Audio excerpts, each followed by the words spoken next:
भैया आपके घर शादी पड़ी, हम पूरा परिवार आए, पेट भर कर खाए, आपको बहुत खुशी हुई होगी ना, है ना। हाँ, अब मेरे घर शादी पड़ी है, आप मेरे घर आएँ, ठूस ठूस कर खाएं, पूरा परिवार लेकर आएँ।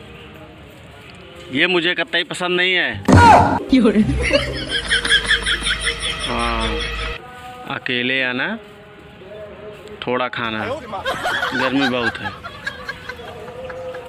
भैया पहले के ज़माने में लोग प्यार में अमर हो जाते थे, फिर ज़माना बदला, लोग प्यार में पागल होने लगे, और आज के ज़माने में लोग तोतले होने लगे। मेरे बाबू ने खाना खाया, मेरे बाबू ने खाना खाया।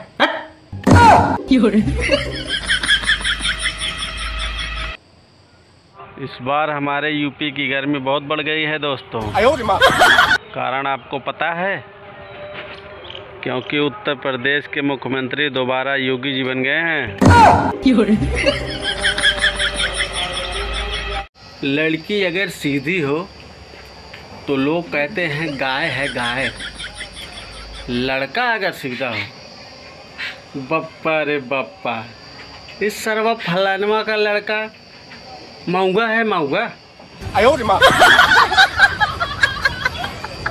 ओ दिल तोड़ के हंसती हो मेरा, देखते हैं अब कौन तेरा रिचार्ज करवाता है। हट।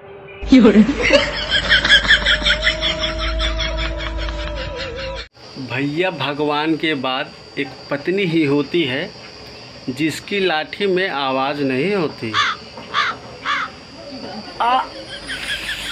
बहुत मारे आए भाई, बहुत मारे आए, कैसी बताई। अरे वो माई।